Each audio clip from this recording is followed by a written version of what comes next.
je me rappelle il y a quelques années, c'était à Hyderabad, les Indiens avaient produit beaucoup d'oignons, ils mangent beaucoup d'oignons, hein. L'oignon c'est indispensable avec les épices, etc. S'il n'y a pas d'oignons, c'est des révoltes. En fait, il y avait des révoltes, effectivement. Pourquoi? Il y avait une surproduction d'oignons, et le gouvernement à l'époque de l'Inde, dans les années 98-99, il se croyait malin, il s'est dit, bon, puisqu'on a une surproduction, on va exporter, comme ça on va ramener quelques devises. Et ils ont vendu à l'Iran, enfin des pays, l'Indonésie, etc. Et l'année suivante, il y avait un problème, ils n'arrivaient pas à satisfaire les besoins. Et là, que faire? Et il y avait des révoltes partout. Hein. Où sont les oignons? Parce que sans oignons, il n'y a pas de cuisine indienne. Donc en fait, tout ça, ça a été corrigé. Deuxième producteur mondial de riz. Tous les légumes sont produits, tous les fruits et les légumes. Et la Révolution blanche, c'est l'Inde a fait de l'Inde le premier producteur mondial de lait. Et ça a commencé quand même extrêmement intéressant. Je vais vous donner un détail. Ça a commencé dès 1946. Dès 1946, il y a un entrepreneur indien qui s'est dit, mais les gens sont en train de crever de faim, ils n'ont rien à manger. Et puis, le lait qui est essentiel également, le lait, vous savez, c'est le lait. Non seulement le lait est un élément fondamental dans la consommation quotidienne des Indiens, mais également il est utilisé pour purifier les temples, les dieux. Donc en fait, on nettoie, ça peut paraître un peu mais c'est vrai, moi j'ai vu, à un moment donné, au début, je voyais, j'ai visité quelques temples là-bas de Shiva. Eh bien, on purifie. Le lait est un purificateur, c'est un purificateur. Donc il est utilisé également pour nettoyer des... sur le plan économique, l'industrialisation, l'agriculture, un succès, et également, je termine par l'état des lieux, les nouvelles technologies. Donc à partir des années 80, les réformes commençaient à se mettre en place, et surtout en 90, la grande ouverture de l'économie indienne au monde, c'était en 90, mené par Manmohan Singh. Manmohan Singh qui allait devenir Premier ministre. Mais il n'est plus maintenant, parce qu'il y a eu un changement il y a un an, donc ce n'est plus le Congrès qui est au pouvoir. Donc ça, les réformes qui ont mis l'accent sur les nouvelles technologies. Et aujourd'hui, l'Inde est le premier pays en termes de nouvelles technologies. Informatique, nouvelles technologies.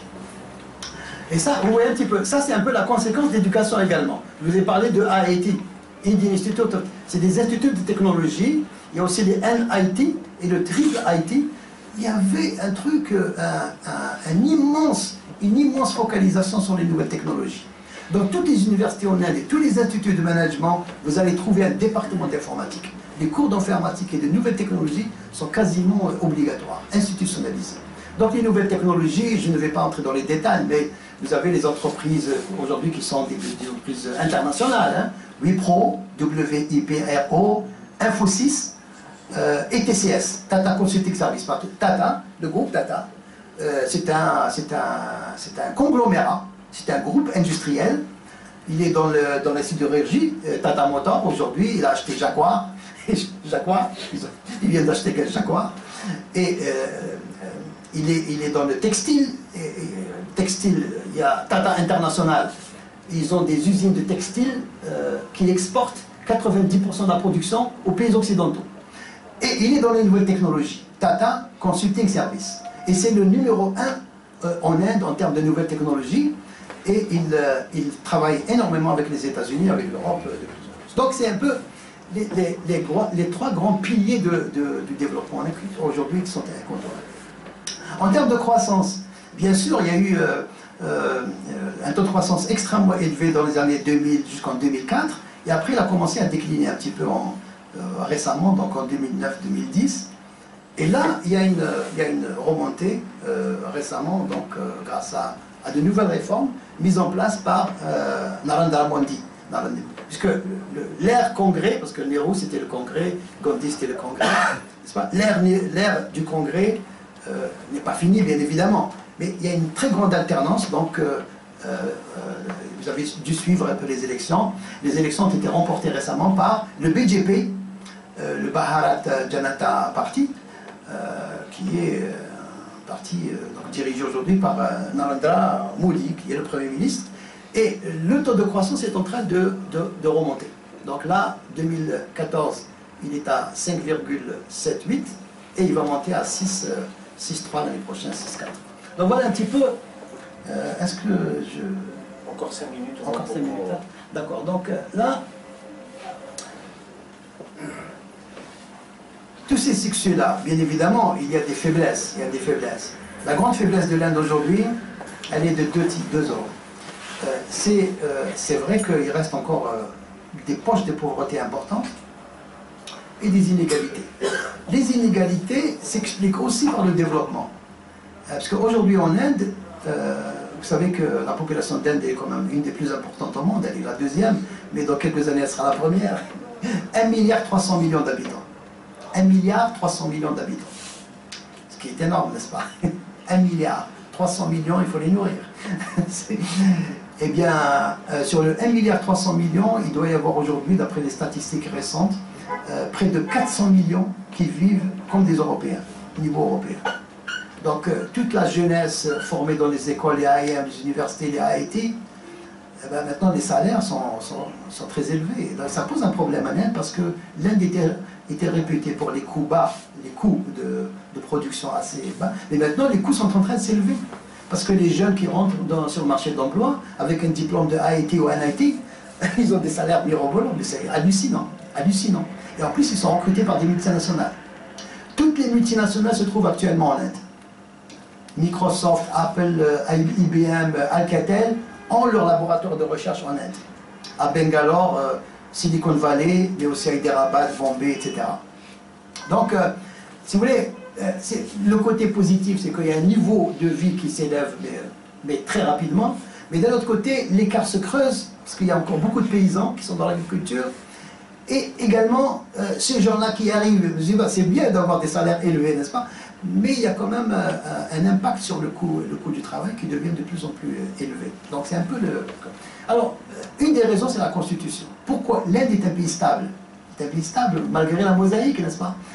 Alors, bon, je vous dis très brièvement, l'Inde est un pays très diversifié, et la diversité, c'est pas un mot, c'est pas une vue de l'esprit. Donc, en Inde, c'est un État, la Constitution organise un État fédéral. On ne parle pas de fédéral, mais on dit Union des États. Il y a 28 États. Il y a 28 États et 7 territoires. 28 États. Chaque État, alors au niveau suprême, au niveau de Delhi, il y a, voyez un peu, donc, les principes fondamentaux. Nous avons un État central, élection pour élire le Premier ministre, le parti majoritaire, donc, désigne son Premier ministre, un président de la République, dont le rôle n'est pas très important, c'est le Premier ministre qui, lui, c'est lui l'exécutif principal. Mais le président a des pouvoirs importants. Par exemple, quand il y a des conflits entre le centre et les États, c'est lui qui intervient pour les régler, et éventuellement la Cour suprême. Donc le président de la République, le Premier ministre, l'Assemblée, deux chambres, une chambre qui est élue par le suffrage universel, une chambre qui est élue par les États, et au niveau des États, les 28 États, chaque État a sa propre Assemblée, son propre Premier ministre, sa propre langue, ses propres journaux, enfin, ses propres universités. Donc, 28 États, 7 territoires, et il y a 22 langues officielles en Inde. 22 langues officielles. Aux côtés de l'anglais, les hindi, il y a le gujarati, il y a là où je suis, moi je suis dans le sud de l'Inde. Sud de l'Inde, pardon? L'ourdou, il y a l'ourdou, il y a le telugu, il y a le gujarati. 23 langues officielles, elles sont inscrites dans la Constitution. Donc chaque État, en fait, dans tous les États, dans tout le pays en Inde, les enfants quand ils sortent de l'école, ils sortent avec 3 langues. D'abord il y a leur langue, c'est pas des dialectes, hein, c'est des langues. Le tamil est une langue très très dynamique et très connue. D'ailleurs les gens du tamil, ils se méfient, ils disent nous notre langue, il faut absolument la préserver et la développer. D'ailleurs, bon, le tamil est connu pour la littérature, pour sa richesse. Elle a produit énormément d'écrivains, de talents dans tous les domaines d'ailleurs. Et font partie de ce qu'on appelle la culture dravidienne, les gens du Sud. surtout le Telugu, le Kerala, c'est le Malayalam. Et donc, si vous voulez, ces États-là ont leur propre langue. Donc les enfants, quand ils sortent de l'école, ils ont la langue de leur pays, je vais dire, le pays c'est l'Inde, mais la langue de l'État, leur langue, c'est la langue maternelle, vivace, qui est enseignée, c'est pas des dialectes. L'anglais, bien sûr, l'anglais est obligatoire, tout le monde, et le hindi. Ils sortent avec au moins 3 langues. Au moins 3 langues. Chaque enfant, quand il sort de l'école, à part primaire, collège, 3 langues sont obligatoires, donc ils sont transmises. Donc c'est un peu une très grande diversité. Et en termes de diversité également, il faut mentionner les religions. Toutes les religions sont respectées et reconnues. En Inde, on parle de sécularisme et un peu moins de laïque. On parlera de sécularisme. Enfin, il n'y a pas beaucoup de différence entre les deux, entre être laïque et être séculaire. Il n'y a pas beaucoup de différence, il y a quelques petites nuances. Le laïque, lui, toutes les religions, ok, on n'a rien contre les religions. Par contre, les religions ne doivent pas s'exhiber, ne doivent pas s'afficher. D'accord? Parce qu'il y a une égalité entre les individus et non pas entre les appartenances à des communautés. En Inde, on s'en fout. En Inde, toutes les religions sont reconnues. Il y a le hindou, l'hindouisme, il y a le bouddhisme, il y a les chrétiens, il y a les musulmans, il y a 150 millions de musulmans. Le brahmanisme. Pardon? Le brahmanisme. Le brahmanisme, c'est un peu l'hindouisme, donc c'est lié, effectivement. Le sikhisme, le jainisme, les zoroastriens, donc une richesse extraordinaire. Et puis il y a une cohabitation organisée par la Constitution, justement, entre toutes ces religions. Donc là, nous avons quand même une richesse en termes de diversité qui est quand même... On doit terminer. On doit terminer.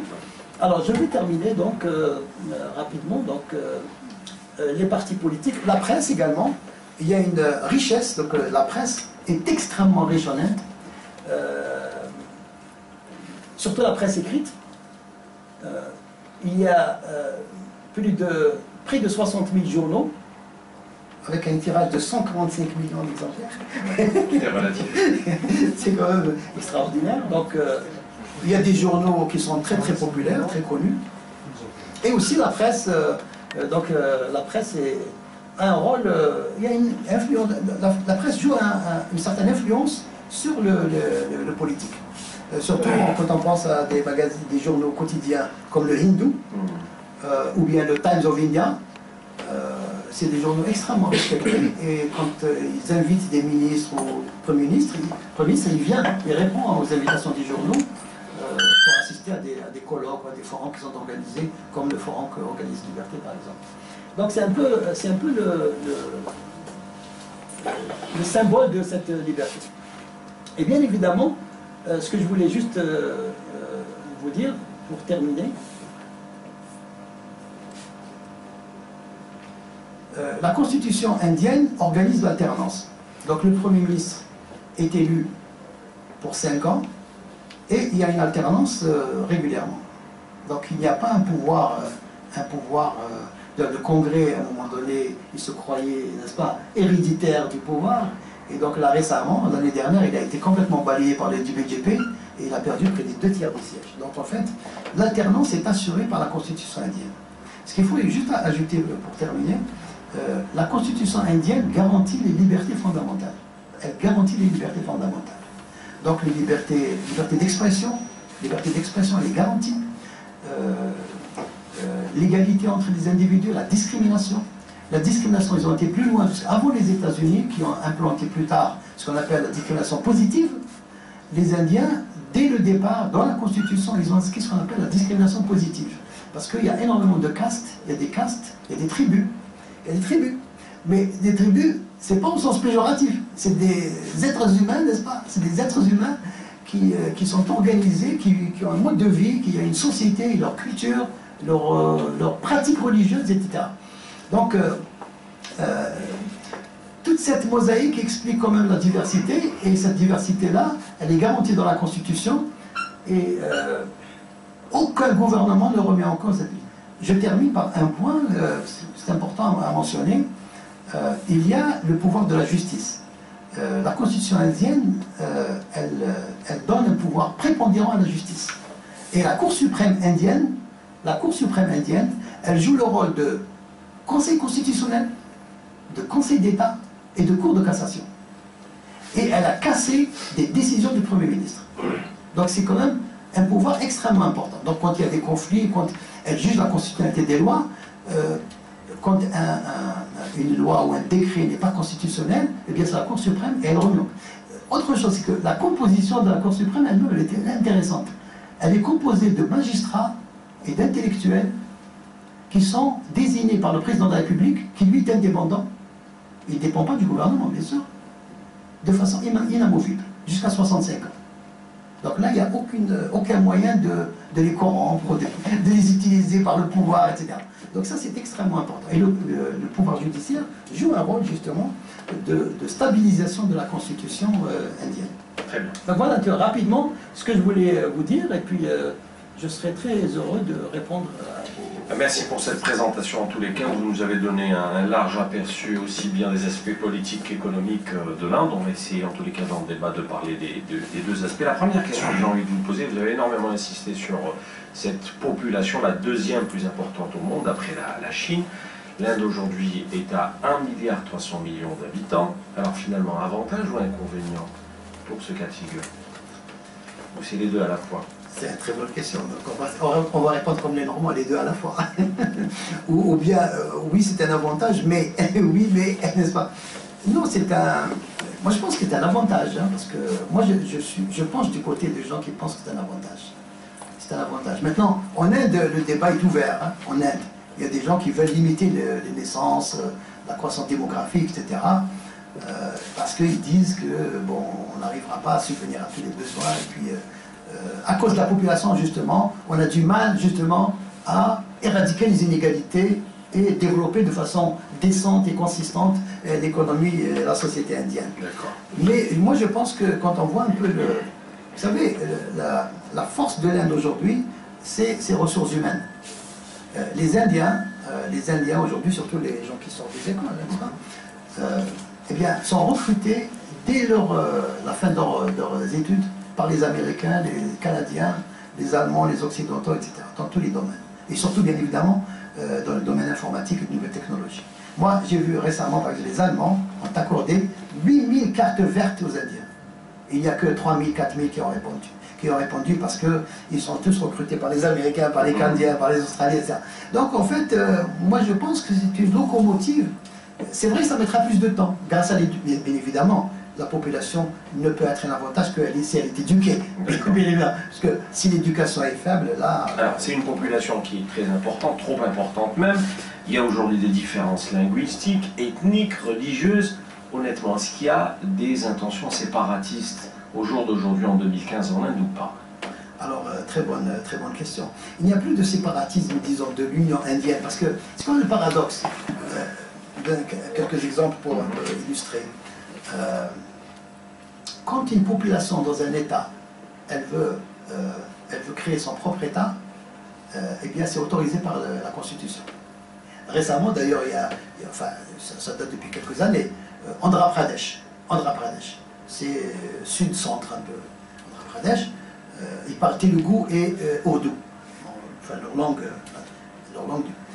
Eh bien, il y a une population, pourtant ils parlent la même langue, c'est le Telugu-Urdu. C'est la même religion, il y a des musulmans et il y a des hindous. Et il y a une partie de la population qui voulait avoir son propre État, à l'intérieur de l'État, Andhra Pradesh. Ça a traîné, bien évidemment, il y a un processus de négociation. Mais ça se passe dans le cadre constitutionnel, parce que dans la Constitution, s'il y a 10 millions d'individus, 10 millions, qui veulent créer un État, qui veulent se séparer, qui veulent divorcer, n'est-ce pas? Eh bien, la Constitution leur permet. Après, il y a un processus de négociation. Eh bien, ça vient d'aboutir il n'y a pas longtemps. Il y a un nouvel État qui a été créé qui s'appelle le Telangana. Donc il y a l'État, Andhra Pradesh. Maintenant, il y a deux parties, c'est Andhra et le Telangana. Donc c'est tout à fait possible et c'est prévu par la Constitution et ça ne pose aucun problème. Voilà. Sur le plan politique, ça ne pose aucun problème. Ça ne pose aucun problème sur le plan politique. D'accord. Parce que ça se passe dans le cadre constitutionnel et ça se passe également selon un processus de négociation. Alors si on comprend bien, le fédéralisme en Inde est plus une obligation qu'un choix. Non, c'est un choix, parce qu'en 1947, il fallait choisir. Mais vu toutes ces composantes de la société, toutes ces ethnies, etc., c'est plus une obligation. Je ne sais pas si c'est... Moi, je ne sais pas si c'est une obligation, parce qu'en fait, si on revient un peu à l'histoire, hein, donc ça se posait à l'époque, parce que surtout pendant pendant la partition. Il fallait un État centralisé fort. Non, mais, il y a des dangers, il y a des défis partout. Il fallait un État fort. Voire une dictature, n'est-ce pas? Une dictature, hein, pour éviter les trucs, et pour développer l'économie. Comment faites-vous pour développer l'économie? Il faut un État central fort, il faut un dictateur, de préférence éclairé, n'est-ce pas? Mais bon, mais ils ne sont pas toujours éclairés, les dictateurs. Hein. Donc, eh bien non, c'était un choix. C'était un choix de prendre l'union, donc négocier avec les gens, donc ne rien imposer aux gens. C'était ça, c'était un choix qu'il fallait faire. Et en fait, la Constitution, ben, les Indiens, pendant 3 années, ils ont débattu. Hein. Quelle constitution? Quel régime politique? Pour la constituante. Pour la constituante. Donc en fait, ils avaient l'embarras du choix. Ils avaient l'exemple français, l'exemple suisse, l'exemple russe, parce ils ont vu l'exemple russe, ils ont vu l'exemple britannique, parce qu'ils étaient colonisés par les Britanniques. Et en fait, ils ont fait une sorte de mixte, et ils ont choisi une union des États. Donc on négociait avec les États. Ils avaient des problèmes au début parce qu'il y avait des États princiers, parce que c'était des États princiers. Il y avait 565 États princiers. Pour les intégrer dans l'Union, c'était pas facile. Parce qu'il y a des gens des princes, ils sont jaloux de leur autonomie, de leur pouvoir. Et en plus, la Constitution a aboli les privilèges liés au Maharaja, au prince. Oui, donc un prince qui vous abolissait ses privilèges, ben, il refuserait l'Union. C'était pas facile. Ils avaient des problèmes uniquement avec Andhra, justement. Parce qu'il était géré par des musulmans, c'était des séquelles des Mongols, des Nizam. Bon, ils avaient plus de difficultés, donc ils étaient un peu obligés le Premier ministre était obligé d'utiliser un peu la menace. C'était le seul cas Alors, le fédéralisme, voilà une idée qui, à un moment donné, a été proposée en Algérie, mais c'est pratiquement ou quasiment infaisable de nos jours. À votre avis, pourquoi aujourd'hui, lorsqu'on parle de fédéralisme dans un pays, ça pose systématiquement problème? Est-ce qu'on n'a pas plus tendance à privilégier le politique lorsqu'on parle de fédéralisme au lieu de l'économique? Je parle de l'économie parce qu'on a l'exemple allemand qui marche parfaitement bien pour le fédéralisme économique. Est-ce qu'à votre avis aujourd'hui le fait de focaliser sur le politique ça pose problème lorsqu'on parle de fédéralisme? À mon avis, ça ne devrait pas poser de problème. À mon avis. Parce que en fait, ça dépend de la vision politique que vous avez. C'est pour ça que je vous ai parlé de politique. On pense plus à l'autonomie. Ben oui, bien sûr, l'autonomie, c'est pas un mal. C'est au contraire un avantage. C'est pas un mal. L'autonomie, ça veut dire respecter les différences. Respecter les différences. Et vous savez, moi, ça m'a beaucoup frappé en Inde. Il y a 28 États quand même. 28 États. Et il y a des États qui sont jaloux de leur autonomie. Parce que le Sud, par exemple, vis-à-vis du Nord, ils se méfient. Parce que le Nord, c'est les Aryens. Et le Sud, c'est les Dravidiens. Oui, il y a des rivalités. Des rivalités très fortes.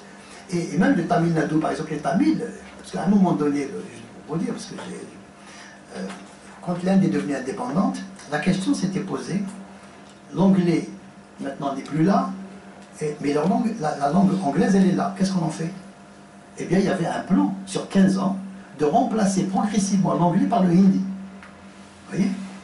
Normalement, en 64, donc à la mort de Nehru, le hindi devait venir se substituer à l'anglais comme langue nationale et officielle.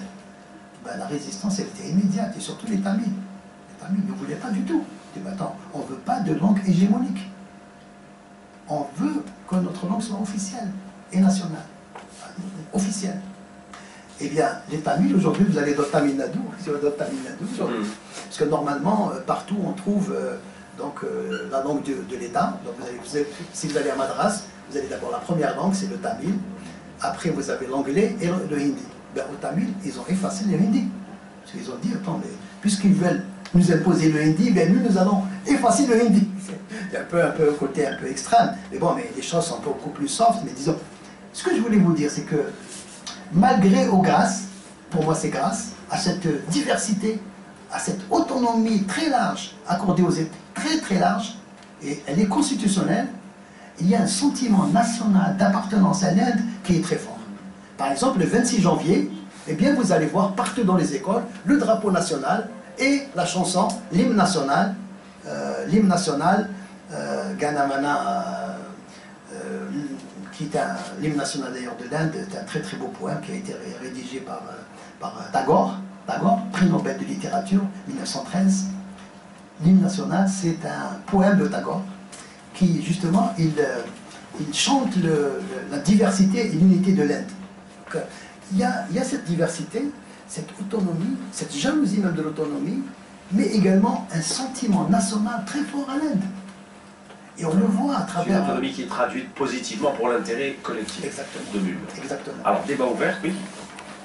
J'ai deux petites questions. La première est relative à cette qu'on a posée tout à l'heure. Est-ce que cette volonté de séparation peut s'exprimer en dehors des frontières de l'Inde, de l'État central de l'Inde? Et la deuxième question, elle est un peu liée, jusqu'où peut aller l'autonomie régionale des États, des 28 États? Donc, sur quel plan elles peuvent travailler et d'autres non? C'est pas un peu transposer les expériences. Merci. Donc en fait, la première question, effectivement, c'est une question extrêmement importante. Théoriquement, non. On ne peut pas faire une sécession à l'extérieur, hors des frontières de l'Inde, de l'Union indienne. Donc c'est à l'intérieur de l'Union indienne.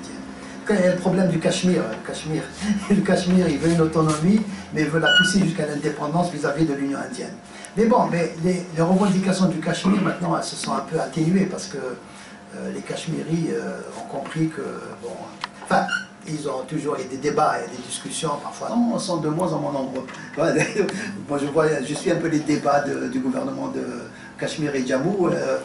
C'est pas très à la mode de demander, revendiquer le, je comprends un peu, mais le rattachement au Cachemire, au Pakistan.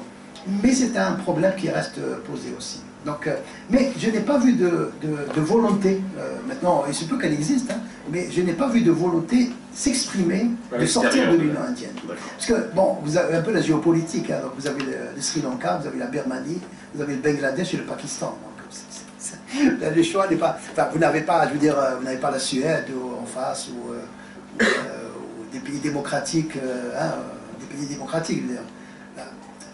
Je ne vais pas dire un peu de trucs, mais on n'a pas que des amis quoi, autour de l'Inde. Hein. L'Inde n'a pas que des amis. Donc il y a la Chine, le Tibet d'ailleurs, le gouvernement du Tibet il est en Inde, hein, Dharamsala. Et le Dalai Lama il est à Dharamsala. Donc la Chine a déjà envahi l'Inde. Le Pakistan c'est un ennemi stupide, mais c'est un ennemi. C'est un peu comme ça. Donc il y a ça. Et votre deuxième question c'est... Et sur jusqu'où peut aller l'autonomie de l'État? Oui, donc en fait c'est une très bonne question. En fait, la Constitution, il y avait beaucoup de débats sur les critères sur lesquels on organise l'autonomie. Donc en fait, l'accord a été trouvé d'organiser l'autonomie linguistique, autour des différences linguistiques. Donc en fait, c'est pour ça qu'aujourd'hui on a des États, les 28 États sont organisés sur des bases linguistiques. Donc il y a des États qui parlent...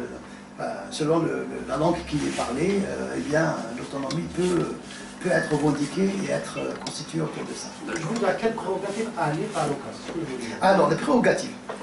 Donc, en fait, il y a dans la Constitution, il y a 3 listes. Il y a la liste 1, c'est les prérogatives accordées au centre. C'est surtout les affaires étrangères, la défense, les télécoms. La deuxième, c'est toute l'économie, l'agriculture... C'est un peu comme les États-Unis, là. C'est un peu comme les États-Unis. Là, c'est plus que les États-Unis. C'est plus que les États-Unis. Non, je parle des affaires étrangères, les foreign office, tout ce qui est... Oui, tout à fait. Voilà, tout à fait. Le gouvernement central. Et donc, il y a 3 listes. Il y a la liste, donc, première prérogative centrale, prérogative des États, qui est extrêmement importante. Et la 3e liste, c'est des prérogatives partagées. Donc, en fait, donc, en termes d'infrastructure, si on veut développer un certain nombre en termes de l'énergie, etc., il faut négocier. L'État doit négocier avec le centre pour se lancer dans ce type. Mais si on n'est pas d'accord, c'est la Constitution qui tranche. C'est la Cour suprême qui tranche. Et donc, très souvent, par exemple, il y a des conflits aujourd'hui, il y a des conflits, par exemple, dans le Tamil Nadu, sur l'eau. Il y a un conflit entre le Tamil Nadu et le Karnataka. Le Karnataka qui est juste à côté. Dans la capitale, c'est le Bangalore, c'est la Silicon Valley de l'Est. Mais il y a un conflit sur... Eh bien, c'est la Cour suprême qui tranche. Donc, si on n'arrive pas à trouver la solution, on demande à la Constitution de... Et la Constitution, son pouvoir, il est sans appel. D'accord. Sans appel. Monsieur, s'il vous plaît. Mohamed Saleh, économiste de formation, travailleur salarié en Inde. Voilà, j'ai 2 petites questions. J'ai vu sur l'écran 451 sur management en 2008 pour l'Inde.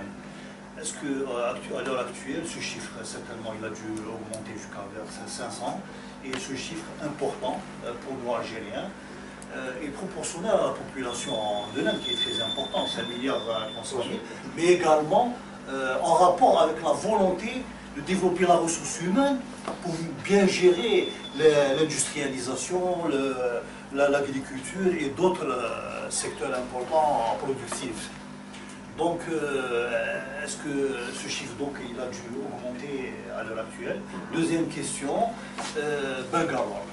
Les Bangalore, c'est un site qui a développé énormément les logiciels, les programmes, l'informatique dans son aspect soft.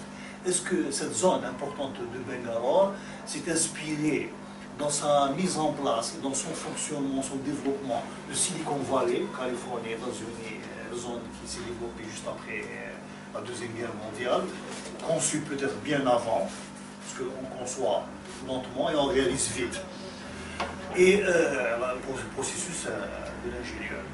Et est-ce que notre cyberpark de Aïmoula, Alger, va tendre vers le modèle de Bangalore, ou bien avec des petites nuances, faire mieux, ou que faudrait-il pour atteindre un niveau important pour développer notre ressource humaine en tant que capital humain, trésor de la nation algérienne, et je vous remercie. Merci monsieur. Merci beaucoup. Alors, le nombre d'instituts En fait, vous avez tout à fait raison, c'est à 500 aujourd'hui, mais en fait, c'est très insuffisant. Et donc, le projet, c'est de le porter d'ici 2017 à 1200 instituts et universités. C'est proportionnel à la population. Oui, tout à fait. Donc, en fait, beaucoup de gens, il y a deux revendications aujourd'hui de la part des enseignants, des profs, mais également des industriels. Donc, sur le plan quantitatif, ce n'est pas suffisant pour voir à tous les besoins. Et deuxièmement, sur le plan qualitatif, surtout le plan qualitatif. Donc il faut améliorer la qualité parce que quand on développe trop quantitativement, trop rapidement, on a tendance à négliger un peu la qualité.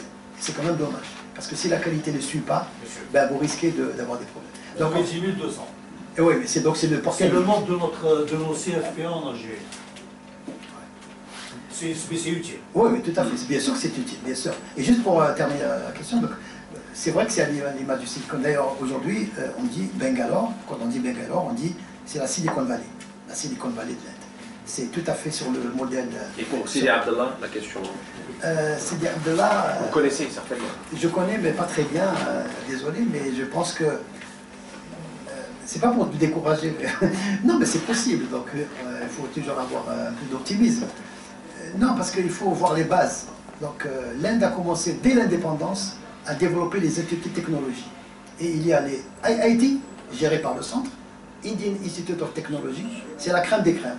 D'ailleurs, le gros problème que rencontre aujourd'hui l'Inde, c'est que les promotions qui sortent des IIT, le plus important c'est Bombay, IIT Bombay, par rapport aux jeunes étudiants, par exemple algériens, moi je les encourage, quoi, que les ingénieurs, allez-y en Inde, quoi.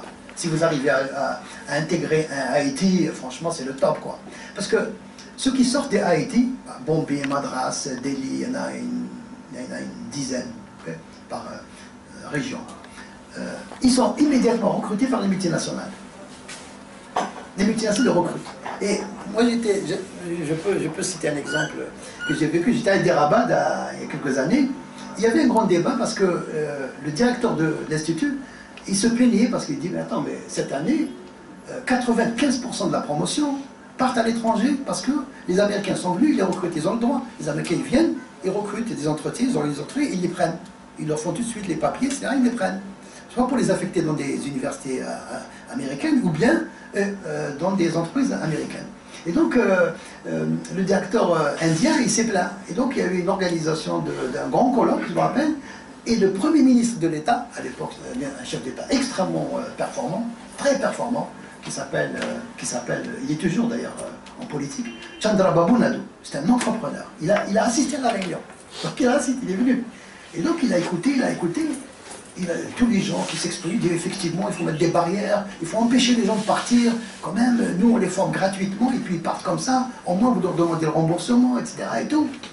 Et donc il y avait beaucoup de... Et puis à la fin, Premier ministre, il a répondu de façon, mais moi ça m'avait étonné. Il aurait dit, bon, j'ai bien écouté, etc., mais vous me demandez d'interdire les jeunes de partir à l'étranger et d'interdire aux Américains de venir les recruter.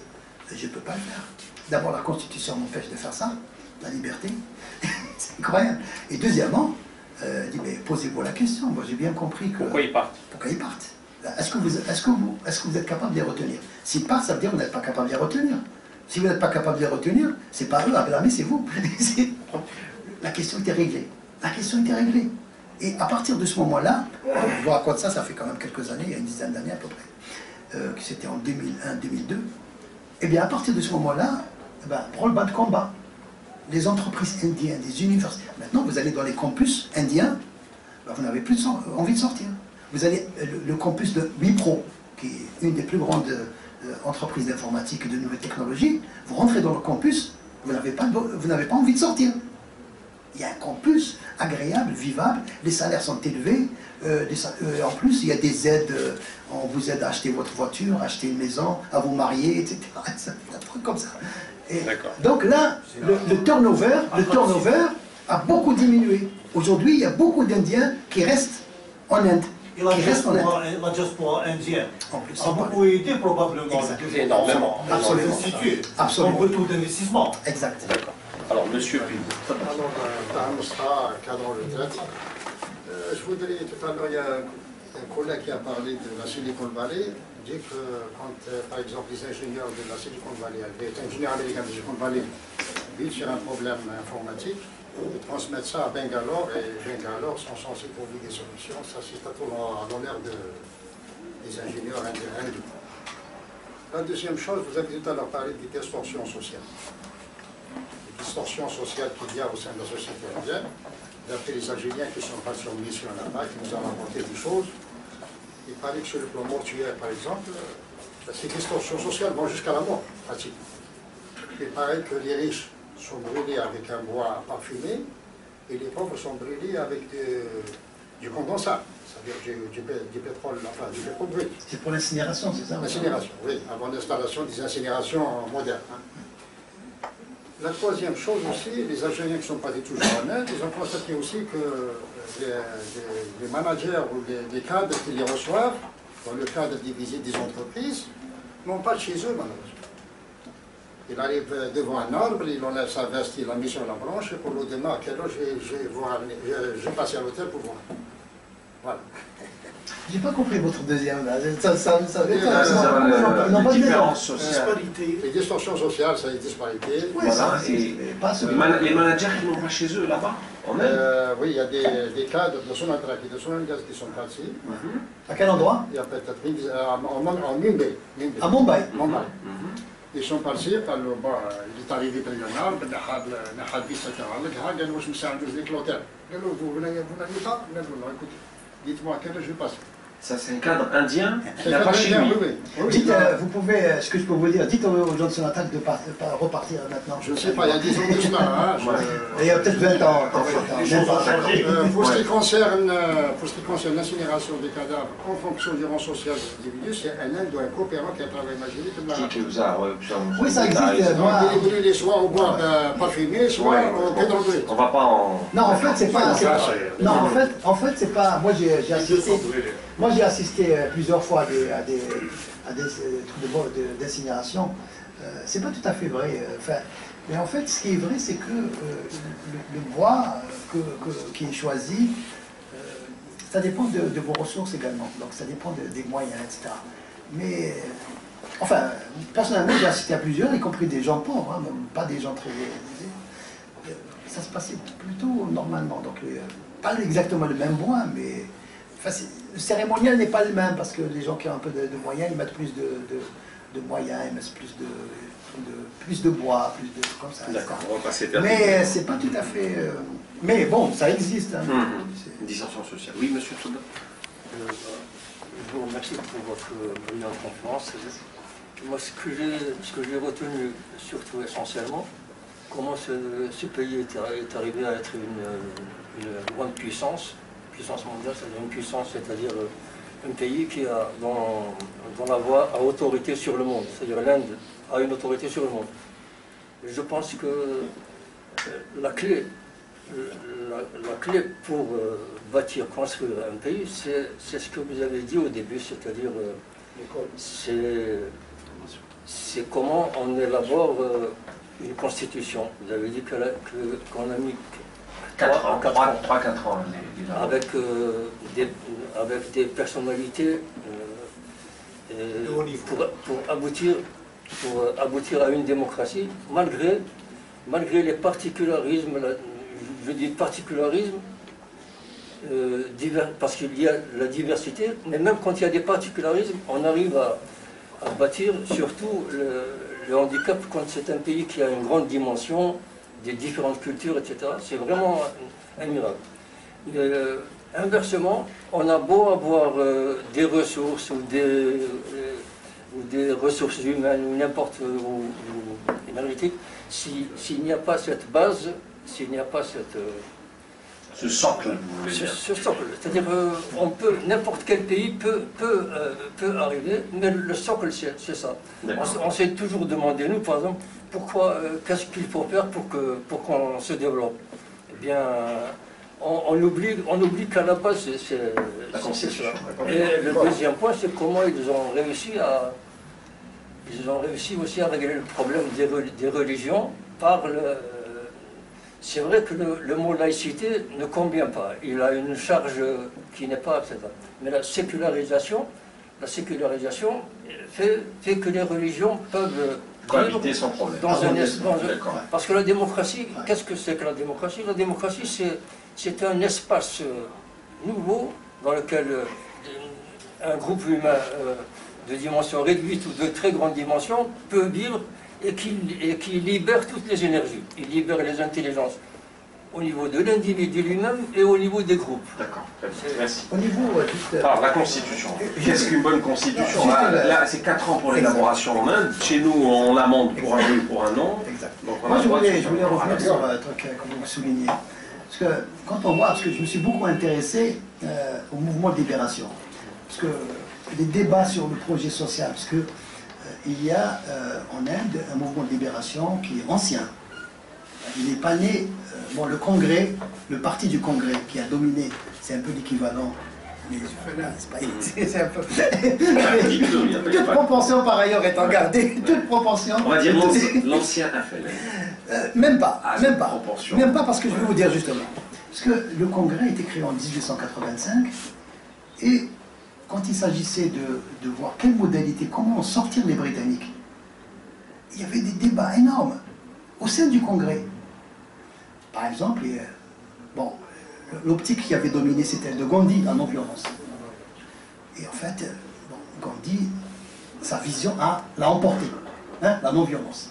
Mais il y avait des divergences, même. Le père de Nehru lui-même, lui, il était pour la négociation, il n'était pas pour sortir. Non, on trouve un compromis avec l'Angleterre. Pourquoi vous voulez faire sortir l'Angleterre? On va mettre fin au colonialisme, mais on va avoir un partenariat. C'est l'idée des salihats chez nous, hein. Et il y avait surtout, un dirigeant très très très important, Bose, Netaji Bose, qui est de Calcutta, c'est un Bengali. Lui, il a dit carrément à Gandhi, mais écoute, tu es un rêveur, toi. Tu es un rêveur, toi tu vas sortir l'Angleterre avec tes trucs, guerre de la faim, etc. et tout. Non, tu rêves, mais vraiment tu rêves. Hein. Il faut une armée, il faut la violence. Surtout, il y a eu la révolte des Sipahis, 1857, qui a été quand même dans le sang par les Anglais. Donc il a dit, et il a créé son armée. Il a créé son armée, boss. Mais Gandhi, qui avait la vision dominante, qui avait la majorité de consensus d'ailleurs avec lui, n'a jamais pensé à éliminer Bose. Et à tel point que Bose, donc il a été arrêté, condamné à mort par l'Angleterre, condamné à mort, et en attendant qu'il soit... il était en prison à Calcutta, et il y a des amis qui ont réussi à le faire évader, mais il faut voir, c'est un inventeur extraordinaire. C'était en 1942. Il s'est évadé en stop dans des camions, etc. Il a traversé par l'Afghanistan, l'Iran, etc. Il s'est retrouvé en Allemagne pour demander l'appui de Hitler. Et il y a des photos aujourd'hui en Inde, il y a un musée Bose, les photos de Bose avec Hitler. Avec Hitler. Il n'a jamais été lynché ou comme ça, etc. Mais Bose lui-même avait reconnu, il dit, mais moi je m'incline devant Gandhi parce que la différence entre Bose et Gandhi, c'est un grand homme, un grand dirigeant. Il a dit lui-même, la différence entre Gandhi et moi, c'est que Bose, quand il parle aux gens, ben, tout de suite, il a un rassemblement de 1 million, 2 millions de gens qui viennent l'écouter et le suivre. Moi, quand je parle, parce que je suis trop occidentalisé, je ne sais pas, mais personne ne m'écoute. Et il s'est incliné devant le produit. Donc, il y avait un respect des différences. Et Gandhi disait, il y a des gens qui lui ont dit, mais attends, Bose, c'est un danger là, il veut prendre les armes, il va nous casser tout le mouvement. Il m'a dit non, non, il y a des moyens différents d'aller vers l'indépendance et tous les moyens doivent être respectés parce que son projet c'est l'indépendance. C'est également mon projet. Je ne vois pas pourquoi je vais le mettre en prison, je vais l'éliminer. C'est un peu le... Est-ce qu'il y a de la corruption en Inde? Oui. Est-ce qu'il y a des mouvements de droite? Il y a de la corruption. Il y a de la corruption, mais il y a récemment tout un parti, d'ailleurs c'est un député, qui est sorti de l'Assemblée, il a créé un parti politique qui s'appelle Am Admi. Am Admi, un parti justement pour lutter contre la corruption. Et comme il est de l'intérieur, etc. et tout, ben, la corruption, elle est très très combattue, mais c'est vrai qu'il y a encore de la corruption. D'accord. Donc, Oui. un des moyens, juste un des moyens pour combattre la corruption, et ça c'est extrêmement important, peut-être je n'ai pas trop insisté, c'est les nouvelles technologies. Donc les nouvelles technologies, c'est pour ça que bon, le site d'Abdallah et tout, c'est bien, mais il faut que ça se concrétise tout ça. Il ne faut pas rester au niveau de la rhétorique, nous avons un centre, nous avons un truc. Il faut que ça se concrétise. Les Indiens, ils ont concrétisé la nouvelle technologie. Aujourd'hui, par exemple, récemment, il y a eu un vote, 700 millions de gens qui ont voté. Électronique. Électronique. Ils poussent sur le botton. Et maintenant, je vous donne un exemple concret. Moi, je prends souvent le train. Moi, je suis très content parce que je connais l'Inde, le terroir. Donc, je parle pas simplement des grands dirigeants, etc., parce que je ne les fréquente pas beaucoup. Mais je prends le train souvent. Avant, c'est vrai que je me rappelle, pour prendre le train, pour acheter son billet, tu vas à la gare. C'est les images des passagers. Tu vas à la gare, mais comment tu fais pour acheter ton billet de train? Mais c'est bon, je peux pas. Donc je délègue, je donne à un Indien, il se faufile. Mais aujourd'hui, j'ai pas besoin. Internet. Tout est par Internet. Je veux réserver mon bus. Internet. J'ai mon billet. Bien sûr, les avions, Internet. Tu veux acheter des produits. Ils ont des sites online qui facilitent la vie. Facilitent la vie. D'accord. Oui. Monsieur? Oui. Merci. Mouloud, bravo pour ta conférence qui nous a mis en appétit pour en savoir encore plus sur ce merveilleux pays, cette merveilleuse civilisation. Je te parle à chaud parce que j'en reviens aussi, comme tu le sais, il y a quelques jours. Vous êtes, s'il vous plaît, moi que... Yassine Fouda, consultant en ressources humaines et on pratique la méditation dans une association algérienne. À ce titre, on s'est déplacé en Inde il y a à peine quelques semaines pour séjourner dans le Brahmastan, le centre du centre de l'Inde, dans la région de Jabalpur. Bon, ce qu'on a eu à constater, comme ça à chaud, c'est qu'il y a au niveau de la société, au niveau de la vie sociale, etc., pendant toutes les semaines qu'on est resté, on n'a pas constaté un seul moment de l'incivisme, de l'agressivité dans la rue, par exemple des accrochages. Pourtant, la rue, tu as vu comment il roule. Les véhicules, à peine s'ils se montent tous à la même vitesse. Est-ce que, ce que je voulais savoir, est-ce que cette culture de non-violence, ou bien est-ce que est enseignée dès la base, dès l'éducation des enfants, ou bien est-ce que c'est un mouvement naturel qui est renforcé par le mouvement de la méditation que tu connais grâce à... Merci. Merci pour cette question, on en parlait tout à l'heure avant de descendre justement. C'est un sujet qui était... Enfin, il y a des réponses dans la question. Mais... Quand on parlait de l'incivisme en Algérie, on se disait pourquoi aujourd'hui on n'a pas l'organisation de l'Inde. D'abord, moi je pense que d'abord il y a l'éducation, certainement l'éducation. L'éducation, c'est pas simplement la transmission du savoir, vous le savez, hein, transmission du savoir, mais également transmission de façon d'être, de culture, de valeurs, d'éthique, etc. Et c'est vrai que les Indiens, ils ont un système éducatif qui met beaucoup l'accent sur ça. Beaucoup l'accent sur ça. Donc à côté de tête bien faite, bien pleine, il y a tête bien faite. C'est vrai, ils baignent dans un climat de civisme, d'éthique, etc. Et tout. Dès l'école primaire. Par exemple, je dis un truc, là, le 26 janvier, toutes les écoles primaires, tous les enfants vont à l'école primaire pour la levée des drapeaux. Et en tenue. En tenue. Toutes les écoles primaires, le 26 janvier, vous pouvez regarder, hein, si vous pouvez être en contact, connecter. Les enfants dans les écoles primaires, ils vont et avec une joie magnifique, et puis après ils servent un petit repas, collation, je ne sais pas. Les enfants en tenue, beaux, habillés, magnifiques, etc. La levée des drapeaux et ils chantent l'hymne national, qui est bien évidemment un hymne magnifique. Comme je vous ai dit, c'est un poème de Tagore. On a envie de le chanter aussi. Hein, donc il y a ça. Et il y a peut-être qu'on n'a pas, on peut en parler bien évidemment. Naturel au sens que la philosophie. L'hindouisme est une philosophie, c'est pas une religion. C'est une philosophie. Et donc en fait, quand est-ce qu'on va passer de la religion à la philosophie, à la spiritualité? Tant qu'on n'a pas fait ce pas, on est dans le dogme, on est dans le truc, etc. Ben, en Inde, par exemple, vous avez... les gens sont hindous, hein, 80% sont hindous, mais ça veut dire quoi hindou? Brahma, Shiva, Vishnu, Ganesha, Lakshmi, Saraswati, Mata Parvati, Sadhu, Jain, bouddhiste. Donc, vous avez, les gens choisissent un chemin, choisissent un Dieu. Il y a un Dieu, un seul. C'est un panthéisme. Ce n'est ni un mono ni un poly, mais c'est un panthéisme. C'est un transversal. Parce que la spiritualité a pris beaucoup d'importance. La spiritualité. Alors, vous allez au temple, il y a des trucs, hein, le soir à 6 h, on pourra aller au temple. Mais vous y allez, vous n'y allez pas. Vous allez, ou vous n'y allez pas, vous allez en retard. Vous restez 5 minutes et vous sortez. C'est ça, la liberté. La liberté. Très grande liberté. Et vous avez bien évidemment des centres de méditation, de yoga, partout. Partout. Donc c'est plus un état d'esprit qui... Il y a un état d'esprit qui... Parce qu'aujourd'hui, voilà, les Indiens sont de cette manière. Il y a aussi le projet du gouvernement de créer un ministère du yoga et des médecines naturelles. Ça a été mis en œuvre aussi. Parce qu'il y a la médecine ayurvédique qui est très importante. D'ailleurs, les Occidentaux, ils viennent par charter, des États-Unis, de France, d'Allemagne, charter, hein, pour la médecine ayurvédique. Ils vont au Kerala. D'accord. Madame, monsieur? Merci, c'est pour le rôle que vous jouez dans l'animation. Merci, M.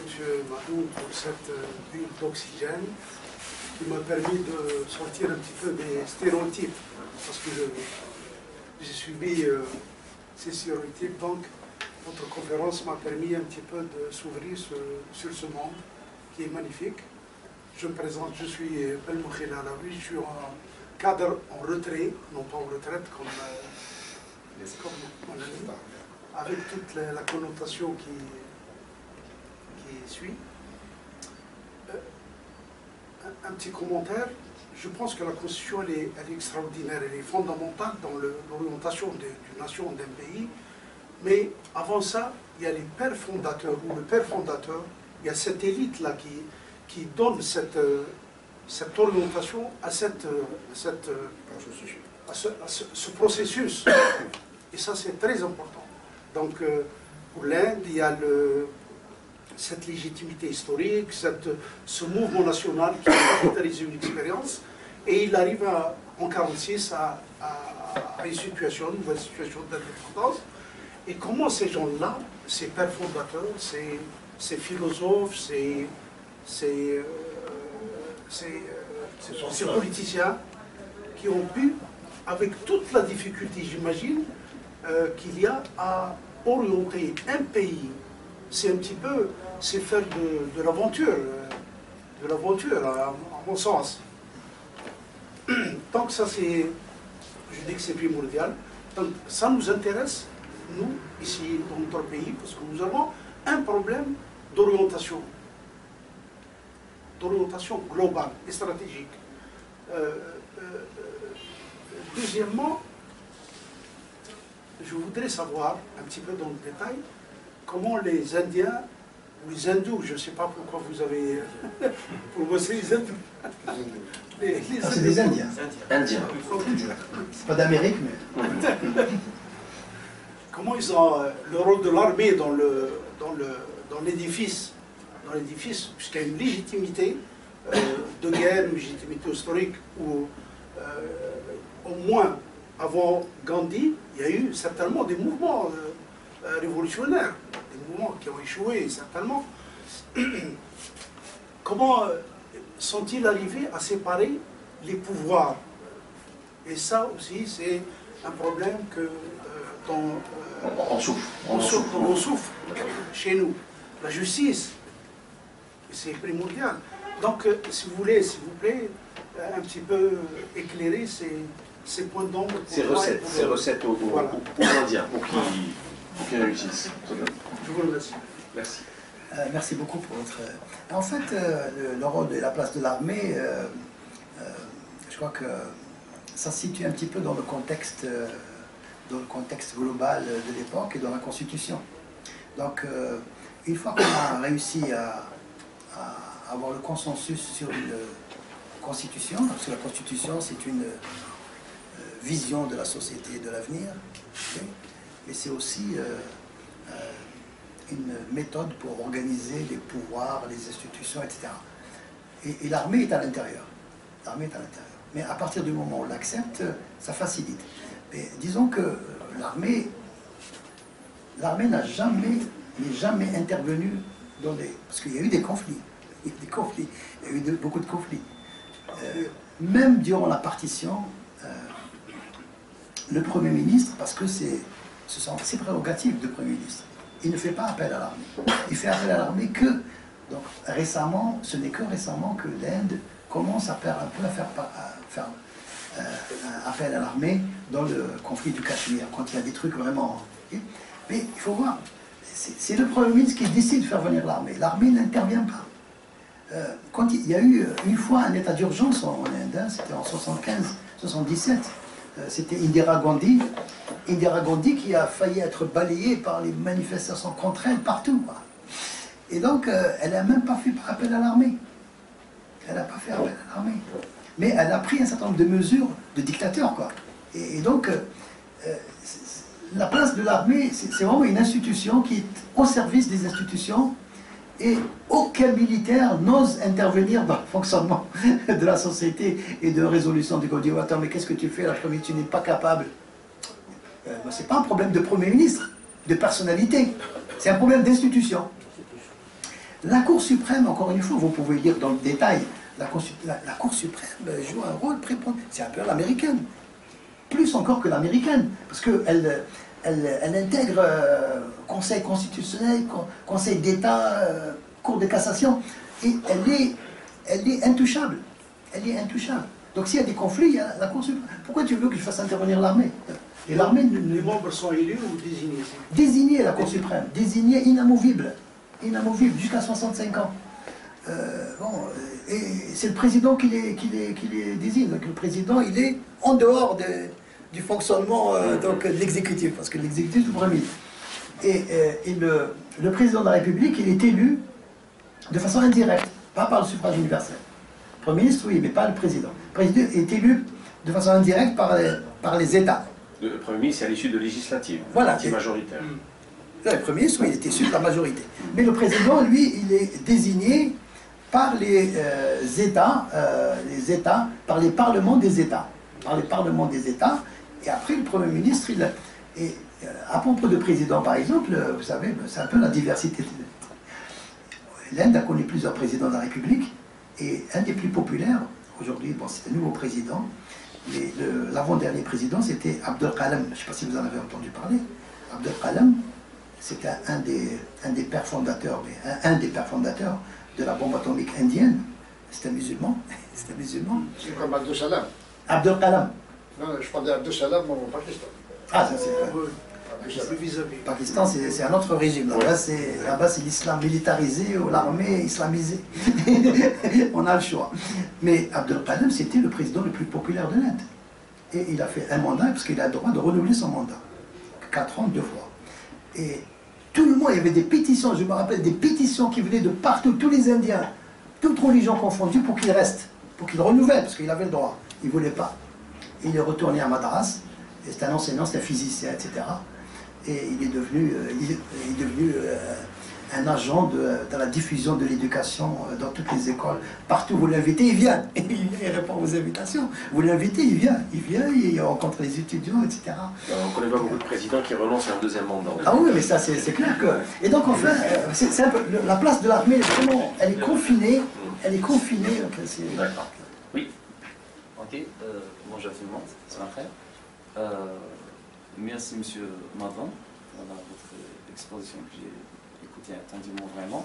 Moi je me présente, c'est M. Andy Garmoine, je suis ingénieur de formation dans les systèmes industriels. Je suis aussi formateur pour la participation démocratique des jeunes. J'en avais suivi des formations avec le Conseil de l'Europe. Et là je voudrais poser une toute petite question sur la jeunesse en Inde. Vous en avez parlé beaucoup de l'Inde. C'était important, mais là, je voudrais que vous vous focalisez un petit peu sur la jeunesse. Quel est son rôle en termes d'engagement politique, en termes de participation dans des institutions élues, par exemple, participation démocratique, comment qu'ils contribuent au développement de leur pays. Voilà, c'est tout. D'accord, merci. Merci. Donc, c'est une très bonne question, parce que la jeunesse, quand même, en Inde, la jeunesse, en termes démographiques, c'est la majorité de la population. D'où le rôle fondamental de l'éducation. Donc l'éducation permet d'avoir des jeunes prêts à l'emploi, mais également prêts à contribuer. Donc en fait, là, la question que vous posez aussi, ça me permet également de faire un peu un petit clin d'œil sur les associations. C'est un peu l'aspect démocratique de l'Inde. Les associations. C'est le pays qui a le plus d'associations au monde. Parce que ça fait partie des libertés constitutionnelles. Liberté de créer une association et de la développer comme vous voulez. Donc c'est un droit constitutionnel. C'est un droit constitutionnel. Et donc les jeunes participent énormément dans les associations. Alors, ce qu'il y a, bon, mais vous avez, il y a des associations techniques, des associations humanitaires, des associations d'éducation. C'est incroyable le rôle des jeunes dans l'éducation. Il y a beaucoup de jeunes, et ils suivent l'éducation. Bien évidemment, ils veulent avoir un job intéressant, travailler, avoir des ambitions de tout jeune. Mais je suis impressionné par le nombre de jeunes qui veulent repartir dans les villages et faire quelque chose d'utile. En fait, moi je connais beaucoup de jeunes, par exemple, je suis allé chez eux, dans leur famille. Les familles indiennes investissent énormément d'argent dans l'éducation de leurs enfants. Et je connais une famille dans le Gujarat, ils m'ont invité une fois, ils m'ont dit voilà, notre fils il va partir en France, et on a accumulé, c'est un petit fonctionnaire, hein, il était fonctionnaire à la SNCF, enfin à la chemin de fer indien, et ils ont accumulé de l'argent pour que leur fils qui était devenu ingénieur, donc il a le diplôme d'ingénieur, mais il voulait faire un MBA à l'étranger. Vous imaginez un peu le sacrifice, mais tout l'argent qu'ils ont accumulé, c'était pour financer l'éducation de l'Europe. Et donc cet enfant-là, quand il termine ses études, alors bien évidemment il peut rester, ça dépend 1 an, 2 ans, 3 ans, la plupart des jeunes retournent et disent attends, moi, je dois apporter ma contribution pour parce que tout le sacrifice qui a été fait par ma famille. Comme s'ils étaient redevables. Redevables. Voilà. Redevables. Je suis redevable. Donc j'ai vu cet état d'esprit chez les jeunes. Mais également j'ai vu des jeunes par exemple qui s'investissent dans l'éducation.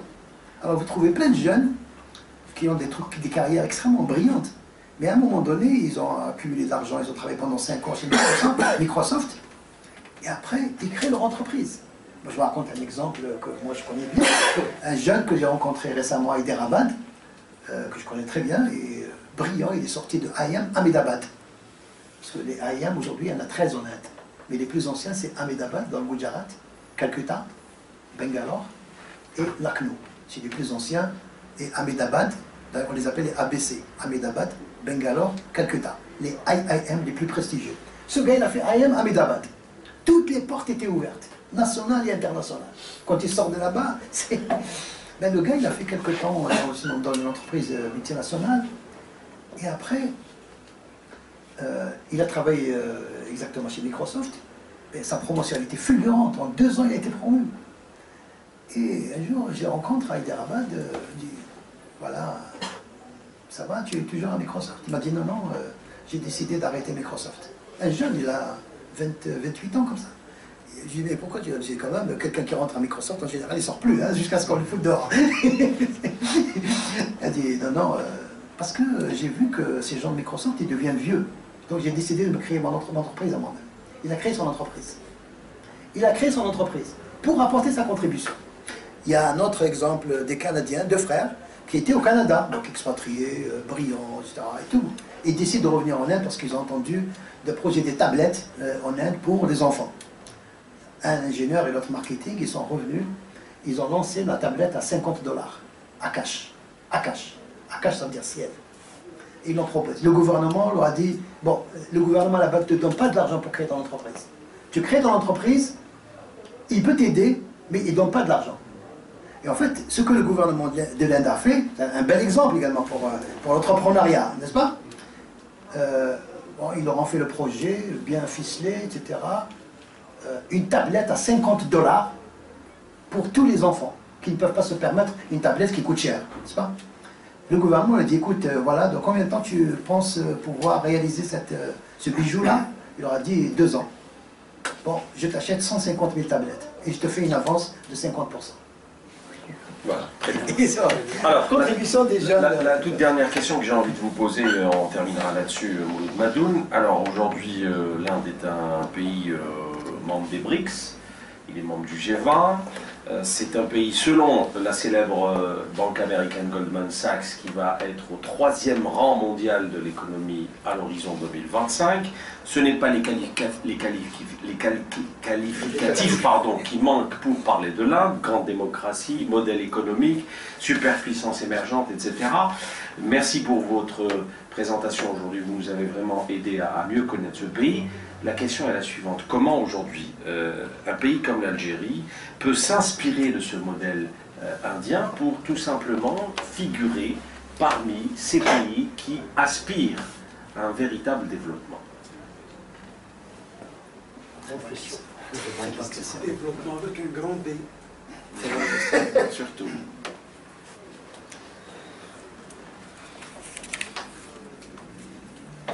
Moi, je pense que non, mais l'Algérie a beaucoup de ressources. C'est vrai qu'elle a gaspillé beaucoup de ressources et elle a perdu beaucoup de temps. Mais la jeunesse, elle est là. N'est-ce pas? Je pense qu'il y a un potentiel quand même qui est important. Bon, c'est vrai qu'il est un peu, pas toujours très encouragé, très appuyé. Et il y a une tendance malheureusement un peu au pessimisme aussi, qui gagne. Donc en fait, il faut arrêter le pessimisme. D'accord? Et donc se mettre au travail. Mais je pense que, encore une fois, je me répète, mais je pense que l'éducation, c'est l'élément fondamental. L'éducation. Donc en fait, parce que l'éducation, plus tu es éduqué, plus tu as besoin de t'éduquer. C'est vrai. Moi, j'étais en France, très bien, je suis installé, et tout. Je travaille avec les États-Unis, je faisais des partenariats. J'ai fait beaucoup de partenariats avec les Américains. Mais quand j'aurais dit je pars en Inde, ils m'ont dit mais t'es malade ou quoi? Qu'est-ce que tu vas foutre là-bas? Et je suis parti. Eh bien, croyez-moi, je remercie tous les jours Dieu de m'avoir fait découvrir l'Inde et l'hindouisme et le bouddhisme. Parce que mon ignorance a diminué. Mon ignorance a diminué. Donc il faut faire reculer l'ignorance. L'ignorance sur tous les plans. Je vous assure que dans cet IM, pourtant je suis prof, n'est-ce pas? Je suis prof depuis longtemps. J'ai enseigné pendant 20 ans à l'école de commerce, à l'IAE d'Aix-en-Provence. Eh bien, je suis arrivé à IM et il fallait que j'apprenne. Ils ont des moyens, ils ont des ressources, il y a un état d'esprit. Je me suis dit, putain, je me sentais largué, moi. Je me suis dit, attends, mais moi je suis prof, je suis largué. Vous veniez de France? Je venais de France, je ne venais pas d'Algérie, pour vous dire. Mais croyez-moi, j'ai fait des partenariats, j'ai fait venir des étudiants et des profs français, allemands en Inde. Bon, ils n'avaient pas tout à fait le même état d'esprit que moi, mais ils étaient émerveillés. Enfin, ils ont des moyens, ils mettent les moyens en place pour faciliter l'apprentissage. C'est l'élément fondamental. Maintenant, peut-être également sur le plan d'état d'esprit.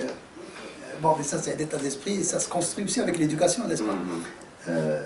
On a besoin de devenir de plus en plus humble, l'humilité. l'humilité. Tu ne peux pas apprendre si tu n'es pas humble. C'est l'humilité qui te pousse à apprendre. Parce que si tu n'as pas d'humilité, tu penses que tu connais tout. Nous, on connaît tout, on est les meilleurs, on est tout ça. Notre religion, c'est la meilleure du monde. Notre football est le plus beau, football est le plus beau, etc. Et tout. Non, l'humilité, c'est fondamental. Et c'est l'humilité qui vous pousse. Et après, bon, si on a tous ces ingrédients-là, les deux, je pense qu'on peut mettre en place des structures qui respectent les individus. Il faut respecter les gens. La différence est une richesse. Ce n'est pas un handicap. C'est pas un handicap. La différence est une richesse.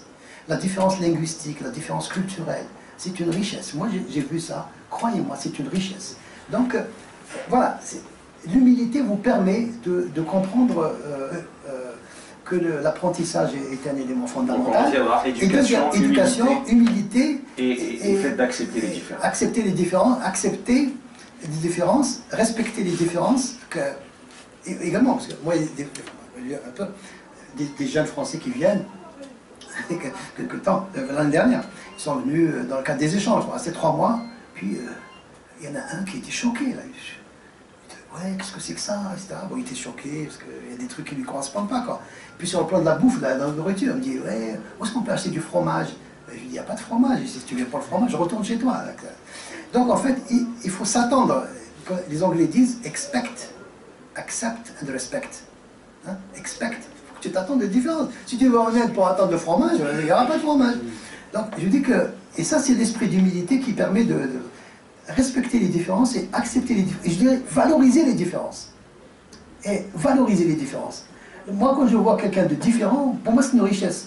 Parce que si je parle avec quelqu'un qui a les mêmes idées que moi, les mêmes opinions que moi, comme ça, ouais, c'est lassant, quoi. C'est monotone, ça devient monotone, on partage tous la même chose. Non, mais j'aime. Et là, malheureusement, on n'est pas encore. Bien évidemment, sur le plan politique, il y a fort à faire. Est-ce qu'on peut. C'est ça la question, est-ce qu'on peut. On a le choix, hein, on a le choix d'une constitution rétrograde et d'une constitution moderne. Il n'y a pas 1000 choix, c'est les deux choix. Hein. C'est un peu ça. Hein. Merci beaucoup, M. Madoun, d'avoir animé cette conférence. Merci infiniment. Merci beaucoup. Merci infiniment pour votre accueil. Merci.